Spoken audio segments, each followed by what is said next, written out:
What's up, family? So, in this video, I like to highlight one of the many ways that superstition plays a subtle role in corrupting or corroding what we call good or evil.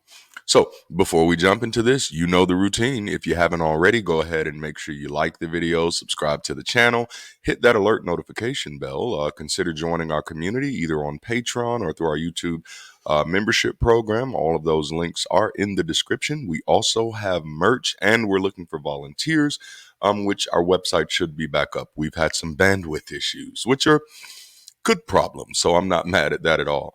All right. So I want to jump in this and believe it or not, just in the spirit of who I am, I'd like to open up with some scripture. All right, so this is what we're going to do. This is scripture. Some of you may already know it. This is from First Timothy chapter 3, and I'm using the New American Standard Bible.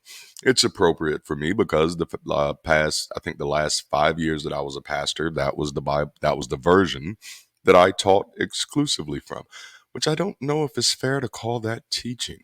But anyway, we're going to start at verse 2. An overseer, then, an overseer is someone who's in charge, must be above reproach, the husband of one wife, temperate, self controlled, respectable, hospitable, skillful in teaching, if I must say so myself. Not overindulging in wine, not a bully, but gentle, not contentious, free from the love of money. He must be one who manages his own household well, keeping his children under control with all dignity. I believe the KJV says with all gravity, gravitas. And then, but if a man does not know how to manage his own household, how will he take care of the church of God? And I want to read that one more time, church, just one more again. But if a man does not know how to manage his own household, how will he take care of the church of God? I wanted to open with that particular text in this conversation because we're talking about how superstition can subtly corrode or corrupt your perception of good and your perception of evil. And so, this conversation this thought experiment, if you will, that I was having with myself, as I often do, was this idea of God as good. Many of you know I've done a video within the past week or so about this idea of God as a good father. You know, we could talk about God as a good God, but yeah, you know, but there's so many other places we can deal with. So last week I dealt with God as a good father in a separate conversation. In this one, I want to deal with God as a leader. And to be fair, we're not going to judge this character, God, by our standards. Nope. We're not going to judge God by my own standards. We're going to judge God by the standards set out in Scripture, which should only be problematic for the people who believe that Scriptures are not representative of this God, though they tell of this God, and without the Scriptures, you wouldn't know who this God is. So that's just like, well, the Scriptures got it wrong, but God is still there. That's a whole bag of worms that I want no part of. But we're to be safe, we're going to judge God by his own standards, particularly these standards that were right here in Second Timothy chapter 3. If a man does not know how to manage his own household, how will he take care of the church of God? How does God manage his own household? That's what I'd like to look at because I'm in agreement with that scripture, not just about the church of God, but if a man can't manage his own household, why should he be the president of a country? You know. So I'm in agreement with this. What's interesting is that Christians are often not in agreement with this particular scripture, and particularly, I say particular a lot, but particularly evangelicals and fundamentalists. But let's just explore it. Is God a good manager of his household? Is God a good leader? You know, that should be a paramount question.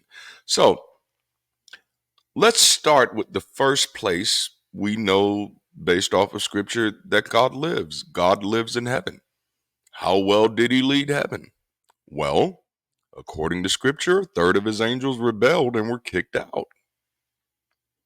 And that's interesting because I thought the angels had no free will. So how do they rebel without free will? And for some of you, that may not be a big deal. But when it comes to this idea of the creation of humanity, it's like, okay, well, if you have angels, why do you need to create humans? And the argument was, well, we create humans because angels have to worship me, but humans don't. Humans have the free will.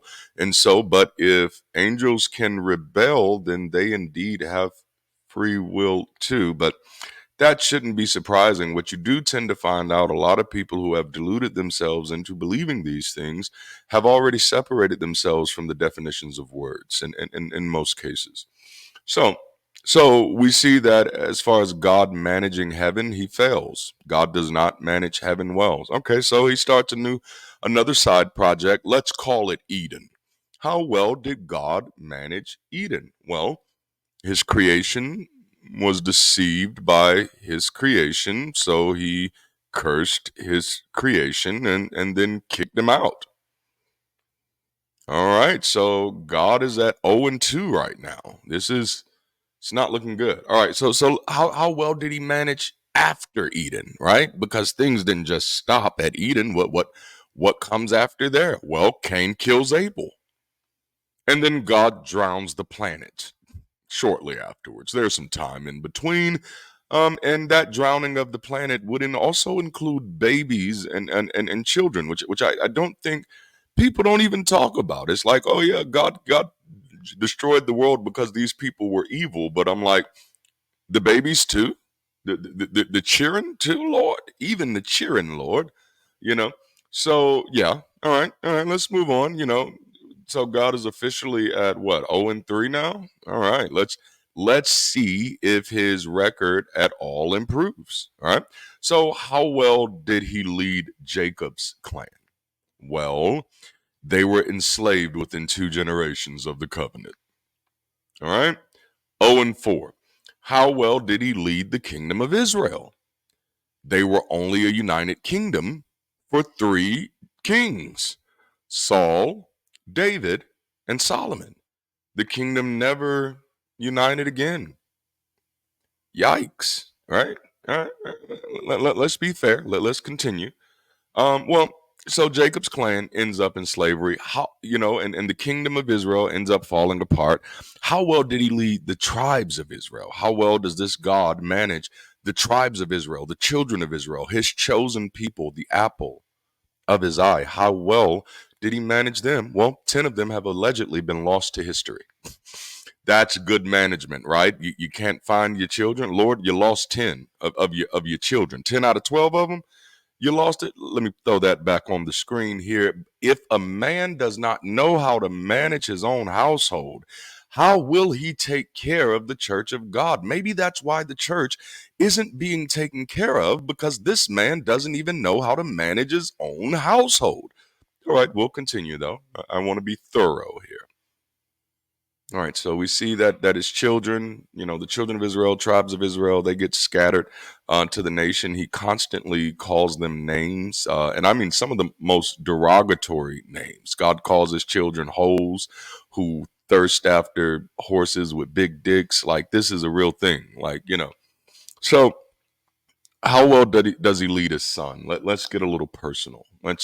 Let's get there, because maybe those other things he didn't call them sons, even though he did call the children of Israel his children. But hey, we'll just say they don't count. How well did he lead his son, his only begotten son? Well, he loved the world so much that he sacrificed that motherfucker.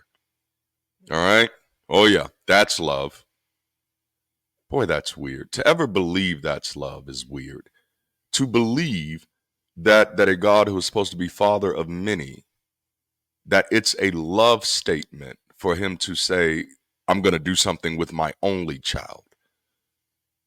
And that's not even the ugliest part of it, but that's pretty damn ugly. But anyway, so yeah, so he fails there. I don't even know how many we're at now, but it's all fails. This fails all the way down. This yikes. How well did he lead his disciples? Well, according to church legend, he sacrificed them too. According to church legend. Now, church legend has not been established as historically accurate. For example, we're pretty damn sure that Peter was not crucified upside down, but if he was, that's the good old management of God. You're in good hands. Are you? All right. And how well has he led Christians since then? Well, oh no. How well did he lead the early church? Let's go there. How well did he lead the early church? According to early church legend, the early church was greatly persecuted without protection. It took government officials to bring an end to the persecution of the church, not the hand of God, not the intervention of God. You know, God didn't need anybody to drown the world, but he needs somebody to save the world. It's interesting. All right, and how well has he led the Christians and the church since then? Well, since the birth of the church, Christians have been responsible for the enslavement of others, the robbery of land, the rape of women, the murder of others for a smorgasbord of reasons. And many churches and entire denominations have become safe havens for all types of abuses against women and children. I'm looking at you, Catholicism and Independent Baptists. This is a reality. According to this list, according to the scripture, according to the author of First Timothy chapter 3, God, in every stretch of the imagination, is disqualified from leadership in his own church, which was a no-brainer for many people. It just took some of us a little longer to realize this, you know? And the danger of reinforcing attachment to ideals like these without evidence is that it robs the participant of clarity on what is acceptable and unacceptable behavior.